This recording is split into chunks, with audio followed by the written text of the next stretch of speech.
ನಮಸ್ತೆ ಸ್ನೇಹಿತರೆ, ಇವತ್ತು ನಾವು ತೃತೀಯ BA ರಾಜ್ಯಶಾಸ್ತ್ರ ಭಾರತ ಸಂವಿಧಾನ ಮತ್ತು ಸರಕಾರ ಇದರಲ್ಲಿ ಬ್ಲಾಕ್ 4ರಲ್ಲಿ ಬರುವಂತಹ ಮುಖ್ಯವಾದಂತಹ ಒಂದು ಘಟಕವನ್ನು ನೋಡಿಕೊಳ್ಳುವ. ಮುಖ್ಯವಾದ ಘಟಕ ರಾಜಕೀಯ ಪಕ್ಷಾಂತರಗಳು. ರಾಜಕೀಯ ಪಕ್ಷಾಂತರದ ಕಾರಣಗಳು ಮುಖ್ಯವಾಗಿರುವಂತಹ ಪ್ರಶ್ನೆ. ರಾಜಕೀಯ ಪಕ್ಷಾಂತರದ ಕಾರಣಗಳು 10 ಅಂಕಕ್ಕೆ ಅಥವಾ 15 ಅಂಕಕ್ಕೆ ಕೇಳುವಂತಹ ಪ್ರಶ್ನೆ. ರಾಜಕೀಯ ಪಕ್ಷಾಂತರ ಅಂತ ಬಂದ ಕೂಡಲೇ ಅದಕ್ಕೆ ಅನೇಕ ಕಾರಣಗಳಿದೆ. ಆ ಕಾರಣಗಳಲ್ಲಿ ಕೆಲವೊಂದು ಕಾರಣಗಳು ಅಧಿಕಾರದ ದಾಹ ಇರುವಂಥದ್ದು, ಅದು ಪಕ್ಷಾಂತರ ಆಗಲಿಕ್ಕೆ ಕಾರಣ. ಜನಪ್ರಿಯ ನಾಯಕರುಗಳ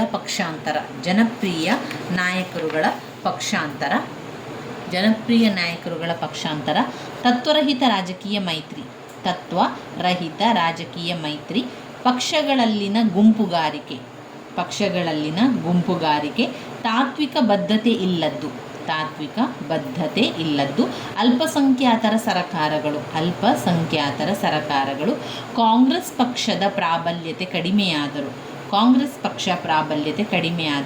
ಪಕ್ಷಾಂತರಗಳನ್ನು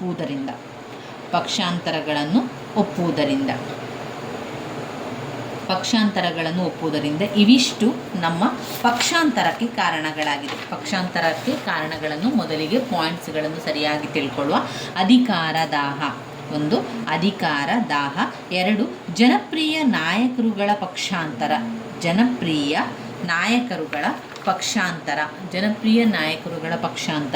ತತ್ವರಹಿತವಾದ ರಾಜಕೀಯ ಮೈತ್ರಿ,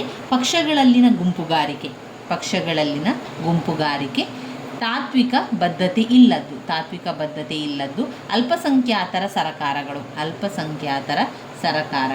ಕಾಂಗ್ರೆಸ್ ಪಕ್ಷದ ಪ್ರಾಬಲ್ಯತೆ ಕಡಿಮೆಯಾದರೂ ಪಕ್ಷಾಂತರಗಳನ್ನು ಒಪ್ಪುವುದರಿಂದ. ಈಗ ನಾವು ಪಾಯಿಂಟ್ಸ್ಗಳನ್ನೆಲ್ಲ ನೋಡ್ಕೊಂಡಿವಿ. ಈ ಪಾಯಿಂಟ್ಸನ್ನು ನೀವು ತುಂಬಾ ಬಾಯ್ಪಾಠ ಮಾಡಿಕೊಂಡು ಆ ಪಾಯಿಂಟ್ಸನ್ನು ನೆನಪಲ್ಲಿ ಇಟ್ಕೊಳ್ಳಿ. ರಾಜಕೀಯ ಪಕ್ಷಾಂತರ ಅಂತ ಬಂದಾಗ ಒಂದು ಕಡೆಯಿಂದ ಮತ್ತೊಂದು ಕಡೆಗೆ ಹೋಗುವಂಥದ್ದು, ಇದನ್ನು ನಾವೇನು ಹೇಳ್ತೇವೆ, ಪಕ್ಷಾಂತರ ಮಾಡುವಂಥದ್ದು. ಒಂದು ಅಧಿಕಾರದಿಂದ ಇನ್ನೊಂದು ಅಧಿಕಾರಕ್ಕೆ ಹೋಗುವಂಥದ್ದು ಅಥವಾ ಒಂದು ಪಕ್ಷದಿಂದ ಇನ್ನೊಂದು ಪಕ್ಷಕ್ಕೆ ಸೇರುವಂಥದ್ದು ಪಕ್ಷಾಂತರ ಅಂತ ಕರೆಯುವಂಥದ್ದು. ರಾಜಕೀಯ ಅಧಿಕಾರವನ್ನು ಪಡೆಯುವಂಥದ್ದಿರ್ಬೋದು ಅಥವಾ ಹಣವನ್ನು ಮಾಡುವಂಥದ್ದಿರ್ಬೋದು. ಯಾವುದೇ ರೀತಿಯ ಪಕ್ಷಾಂತರ ಮಾಡಿದಂತಹ ಶಾಸಕರುಗಳು ಮುಖ್ಯಮಂತ್ರಿ ಪದವಿ ಅಥವಾ ಸಚಿವ ಸ್ಥಾನ ಅಥವಾ ಇನ್ನಿತರ ಯಾವುದಾದರೂ ಅವುಗಳಿಗೆ ಸಮಾನವಾದ ಸ್ಥಾನಮಾನಗಳನ್ನು ಪಡೆಯುವುದು ಸಾಮಾನ್ಯವಾದುದು. ಇಂತಹ ಪ್ರಕರಣಗಳಿಂದಾಗಿ ಇತರರು ಕೂಡ ಆಸೆ ಪಟ್ಟು ಪಕ್ಷಾಂತರಕ್ಕೆ ಮುಂದಾಗಲು ಪ್ರೋತ್ಸಾಹಿಸ್ತಾರೆ. ಇನ್ನು ಕೆಲವರು ಏನು ಮಾಡ್ತಾರೆ, ತಾವು ಪಕ್ಷಾಂತರವನ್ನುಗೊಳ್ತಾರೆ, ಹಾಗೆ ಅದರ ಜೊತೆಗೆ ತಮ್ಮ ಹತ್ತಿರದವರನ್ನು ಕೂಡ ಪಕ್ಷಾಂತರಿಯನ್ನಾಗಿ ಮಾಡ್ತಾರೆ. ಒಂದು ಪಕ್ಷದಿಂದ ಜನಪ್ರಿಯ ನಾಯಕರು ಪಕ್ಷಾಂತರಗೊಂಡಾಗ ಅವರೊಡನೆ ಅನೇಕ ಶಾಸಕರುಗಳು ಮತ್ತು ಅವರನ್ನು ಬೆಂಬಲ ಮಾಡುವಂಥವರು ಕೂಡ ಪಕ್ಷಾಂತರಗೊಳ್ಳುವಂಥದ್ದು ಸಾಮಾನ್ಯವಾಗಿರುವಂಥದ್ದು.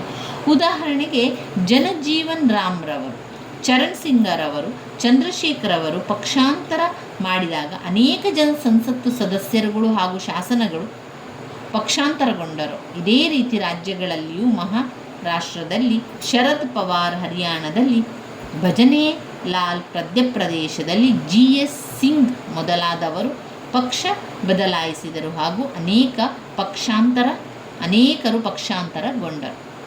ಮೊದಲನೇ ಪಾಯಿಂಟ್, ತತ್ವರಹಿತ ರಾಜಕೀಯ ಮೈತ್ರಿ. ಪಕ್ಷಾಂತರಕ್ಕೆ ಮತ್ತೊಂದು ಕಾರಣ ರಾಜಕೀಯ ತತ್ವಗಳು.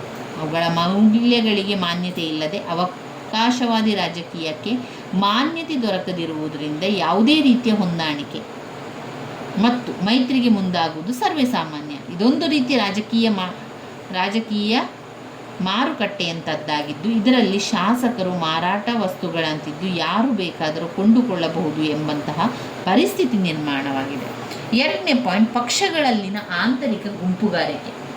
ಪಕ್ಷಗಳಲ್ಲಿ ಕೆಲವೊಮ್ಮೆ ಆಂತರಿಕ ಗುಂಪುಗಾರಿಕೆಗಳೆಲ್ಲ ಆಗ್ತಾನೆ ಇರ್ತದೆ.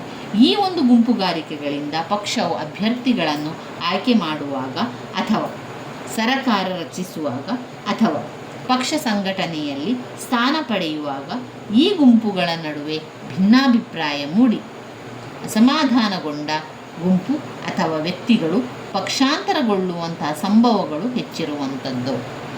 ಇನ್ನು ಮೂರನೇ ಪಾಯಿಂಟಿಗೆ ಬಂದಾಗ ತಾತ್ವಿಕ ಬದ್ಧತೆ ಇಲ್ಲದ್ದು, ತಾತ್ವಿಕವಾಗಿ ಬದ್ಧತೆ ಇಲ್ಲದ್ದು ಕಾರಣವಾಗಿರುವಂಥದ್ದು ಪಕ್ಷಾಂತರ ಆಗಲಿಕ್ಕೆ. ರಾಜಕೀಯ ಪಕ್ಷಗಳು ಯಾವುದೇ ಒಂದು ತತ್ವಕ್ಕೆ ಬದ್ಧವಾಗಿರದೆ ಅಧಿಕಾರ ಹಿಡಿಯುವಂತಹ ತತ್ವಕ್ಕೆ ಬದ್ಧವಾಗಿರುವುದರಿಂದ ಹೆಚ್ಚು ಕಡಿಮೆ ಎಲ್ಲ ಪಕ್ಷಗಳ ಸಿದ್ಧಾಂತವು ಕೂಡ ಒಂದೇ ಎನ್ನಿಸುತ್ತದೆ. ಆದ್ದರಿಂದ ಒಂದು ಪಕ್ಷದಿಂದ ಮತ್ತೊಂದು ಪಕ್ಷಕ್ಕೆ ಪಕ್ಷಾಂತರ ಮಾಡಿದರೂ ಕೂಡ ಈ ಒಂದು ಸೈದ್ಧಾಂತಿಕ ಬದಲಾವಣೆಗಳೇನು ಕಾರಣದಿರುವುದರಿಂದ ಪಕ್ಷಾಂತರ ಮಾಡಿದರೂ ಸಹ ಸೈದ್ಧಾಂತಿಕ ಬದಲಾವಣೆಯನ್ನೇನು ಕಾಣದಿರುವುದರಿಂದ ಪಕ್ಷಾಂತರ ಮಾಡುವುದರಲ್ಲಿ ತಪ್ಪಿಲ್ಲ ಎಂಬುದು ಅನೇಕರ ಅಭಿಪ್ರಾಯ ಆಗಿದೆ.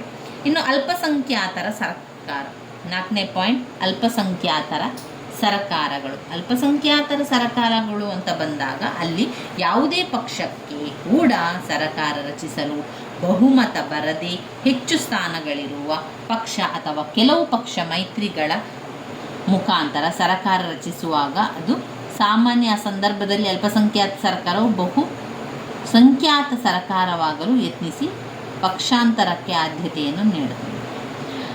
ಉದಾಹರಣೆಗೆ 1991ರ PV ನರಸಿಂಹರಾವ್ರವರ ನೇತೃತ್ವದ ಅಲ್ಪಸಂಖ್ಯಾತರ ಕಾಂಗ್ರೆಸ್ ಸರ್ಕಾರವು 1993ರಲ್ಲಿ ಪಕ್ಷಾಂತರದಿಂದ ಬಹುಮತ ಸರ್ಕಾರವಾಗಲು ಅದು ಕಾರಣ ಆಯಿತು. ಇನ್ನು 5ನೇ ಪಾಯಿಂಟ್, ಕಾಂಗ್ರೆಸ್ ಪಕ್ಷದ ಪ್ರಾಬಲ್ಯತೆ ಕಡಿಮೆಯಾದುದು.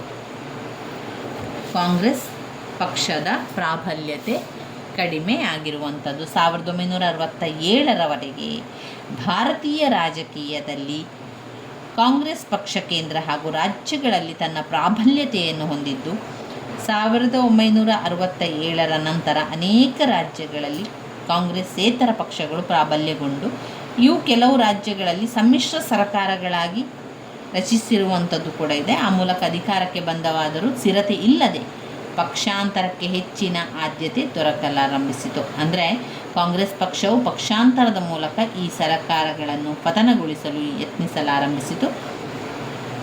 ಇದರಿಂದ ಕಾಂಗ್ರೆಸ್ ಹಾಗೂ ಕಾಂಗ್ರೆಸ್ಸೇತರ ಪಕ್ಷಗಳ ನಡುವೆ ಇದು ಸರ್ವೇ ಸಾಮಾನ್ಯವಾಗಿದೆ.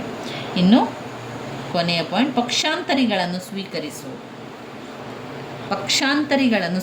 ಈಗ ಪಕ್ಷಾಂತರ ಆಗಿದ್ದಾರೆ ಅಂದರೆ ಒಂದು ಪಕ್ಷದಿಂದ ಮತ್ತೊಂದು ಪಕ್ಷಕ್ಕೆ ಹೋಗಿದ್ದಾರೆ ಅಂತಾದರೆ ಅಲ್ಲಿ ಅವರದನ್ನು ಸ್ವೀಕರಿಸುವಂಥದ್ದು, ಅಥವಾ ಈ ಪಕ್ಷದಿಂದ ಹೋಗ್ತಾ ಇದ್ದಾರೆ ಅಂತ ನಾವು ಕೂಡ ಅದಕ್ಕೆ ಒಪ್ಪಿಕೊಳ್ಳುವಂಥದ್ದು.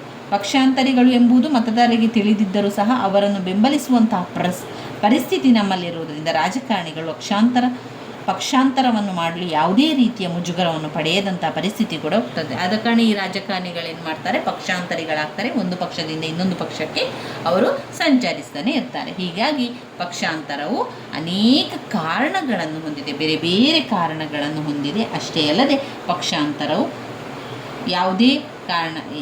ಯಾವುದೇ ರೀತಿಯ ಒಂದು ಪಕ್ಷಾಂತರ ಇಂತಹದೇ ಕಾರಣಕ್ಕಾಗಿ ನಡೀತಾ ಇದೆ. ಈಗ ಒಂದು ಪಕ್ಷಾಂತರ ಆಗ್ತಾ ಇದೆ ಅಂತ ಮಾತ್ರಕ್ಕೆ ಅದು ಇಂತಹದೇ ಕಾರಣಕ್ಕಾಗಿ ನಡೆಯುತ್ತದೆ ಎಂಬುದು ತಿಳಿಯುವುದು ತಪ್ಪಿ ಸಾಧ್ಯವಾಗ್ತದೆ. ಈ ಪಕ್ಷಾಂತರದಿಂದಾಗಿ ಕೇಂದ್ರ ಹಾಗೂ ರಾಜ್ಯಗಳಲ್ಲಿ ಅನೇಕ ಬಾರಿ ಸರಕಾರಗಳು ಪತನಗೊಳ್ಳುವ ಹಾಗೂ ಬೇರೆ ಸರಕಾರಗಳು ರಚಿತಗೊಂಡು ರಾಜಕೀಯ ಅಸ್ಥಿರತೆಗೆ ಅವಕಾಶ ನೀಡಿದೆ. ಇದೆಲ್ಲದಕ್ಕಿಂತ ಮಿಗಿಲಾಗಿ ರಾಜಕೀಯವು ಅನೈತಿಕತೆ, ಮೌಲ್ಯರಹಿತ ಹಾಗೆಯೇ ಆದರ್ಶರಹಿತವಾದ ದಾರಿಯನ್ನು ಹಿಡಿದಿದ್ದು ಭಾರತೀಯ ಪ್ರಜಾಸತ್ತಾತ್ಮಕ ರಾಜಕೀಯ ವ್ಯವಸ್ಥೆಗೆ ಸಮಸ್ಯೆಯಾಗಿ ಹೊರಹೊಮ್ಮಿದೆ. ಇವಿಷ್ಟು ಪಾಯಿಂಟ್ಸ್ಗಳು ನಾವು ರಾಜಕೀಯ ಪಕ್ಷಾಂತರದ ಕಾರಣಗಳೇನು ಅಂತ ಕೇಳಿದಾಗ ಬರಿಬೇಕು. ಮತ್ತೊಮ್ಮೆ ಪಾಯಿಂಟ್ಸ್ ಹೇಳ್ತೇನೆ, ನೀವು ಇದನ್ನು ಓದ್ತಾ ಇದ್ದೀರಿ ಅಂತಾದರೆ ಪಾಯಿಂಟ್ಸನ್ನು, ಈ ವಿಡಿಯೋವನ್ನು ನೋಡ್ತಾ ಪಾಯಿಂಟ್ಸನ್ನು ಕಲಿತುಕೊಳ್ಳಿ. ಅಧಿಕಾರ ದಾಹ ಅಂದರೆ ಹೆಚ್ಚು ಅಧಿಕಾರ ಬೇಕು ಅಂತ ಅನ್ನಿಸಿದಾಗ ನಾನು ಆ ಪಕ್ಷಕ್ಕೆ ಹೋಗಬೇಕು, ಆ ಪಕ್ಷದಲ್ಲಿ ಈಗ ಅಧಿಕಾರ ಇದೆ, ಈ ಪಕ್ಷದಲ್ಲಿ ಅಧಿಕಾರ ಇದೆ. ಇದರಿಂದ ಅಧಿಕಾರದ ದಾಹದಿಂದಾಗಿ ಅವರೇನು ಮಾಡ್ತಾರೆ, ಪಕ್ಷಾಂತರವನ್ನು ಮಾಡುವಂಥದ್ದು ಅಧಿಕಾರ ದಾಹ. ಜನಪ್ರಿಯ ನಾಯಕರುಗಳ ಪಕ್ಷಾಂತರ, ತುಂಬಾ ಜನಪ್ರಿಯ ನಾಯಕರುಗಳು ಪಕ್ಷಾಂತರವನ್ನು ಮಾಡ್ತಾರೆ. ಈಗ ಸಿನಿಮಾದಲ್ಲಿರುವಂಥವರಿರ್ಬೋದು, ಬೇರೆ ಬೇರೆ ಹುದ್ದೆಗಳಲ್ಲಿರುವಂಥವರಿರ್ಬೋದು, ಅವರನ್ನೆಲ್ಲ ಈಗ ಒಂದು ಪಕ್ಷಾಂತರ ಆಗ್ತಾ ಇದ್ದಾರೆ ಅಂತ ಆದಾಗ ಅದು ಯಾವ ರೀತಿ ಜನಪ್ರಿಯ ನಾಯಕರುಗಳ ಪಕ್ಷಾಂತರ ಆಗುವಂಥದ್ದು. ಜನಪ್ರಿಯ ನಾಯಕರುಗಳ ಪಕ್ಷಾಂತರ. ತತ್ವರಹಿತ ರಾಜಕೀಯ ವೃತ್ತಿ, ಪಕ್ಷಗಳಲ್ಲಿನ ಗುಂಪುಗಾರಿಕೆ, ತಾತ್ವಿಕ ಬದ್ಧತೆ ಇಲ್ಲದ್ದು, ಅಲ್ಪಸಂಖ್ಯಾತರ ಸರ್ಕಾರಗಳು, ಕಾಂಗ್ರೆಸ್ ಪಕ್ಷ ಪ್ರಾಬಲ್ಯತೆ ಕಡಿಮೆಯಾದ್ದು, ಪಕ್ಷಾಂತರಗಳನ್ನು ತಪ್ಪುವುದರಿಂದ. ಈ ರೀತಿಯಾಗಿ ನಾವು ಪಾಯಿಂಟ್ಸ್ಗಳನ್ನು ಕಲ್ತ್ಕೊಳ್ಬೇಕು. ಇನ್ನು ಈ ಪಾಠದಲ್ಲಿ ಬೇರೆ ಮುಖ್ಯವಾದ ಪ್ರಶ್ನೆಗಳಿದೆಯಾ ಅಂತ ನೋಡ್ಕೊಳ್ಬೇಕು. ಜೊತೆಗೆ ನೀವು ಇನ್ನು ಬೇರೆ ಯಾವ ಒಂದು ಪಾಯಿಂಟ್ಸ್ಗಳಿದೆ, ಇದರಲ್ಲಿ ಇಷ್ಟೇ ಪಾಯಿಂಟ್ಸ್ಗಳಿರುವುದು. ರಾಜಕೀಯ ಪಕ್ಷಾಂತರದ ಕಾರಣಗಳು, ರಾಜಕೀಯ ಪಕ್ಷಾಂತರಕ್ಕೆ ಕಾರಣಗಳು. ಇದು ಘಟಕ 23ರಲ್ಲಿ 24ರಲ್ಲಿ. ಇನ್ನು ಘಟಕ 23ರಲ್ಲಿ ಬರುವಂಥದ್ದು ಸಂವಿಧಾನ ತಿದ್ದುಪಡಿಯಲ್ಲಿ ಯಾವುದೆಲ್ಲ ತಿದ್ದುಪಡಿಗಳು ಬರ್ತದೆ ಎನ್ನುವಂಥದ್ದನ್ನು ನಾವು ಮುಂದಿನ ವಿಡಿಯೋದಲ್ಲಿ ತಿಳ್ಕೊಳ್ಳುವ. ಸ್ನೇಹಿತರೆ, ನನ್ನ ವಿಡಿಯೋಸ್ ಎಲ್ಲ ನಿಮಗೆ ಇಷ್ಟ ಆಗಿದ್ದರೆ ಲೈಕ್ ಮಾಡಿ, ಶೇರ್ ಮಾಡಿ, ಸಬ್ಸ್ಕ್ರೈಬ್ ಮಾಡಲಿಕ್ಕೆ ಮರಿಬೇಡಿ. ಧನ್ಯವಾದಗಳು.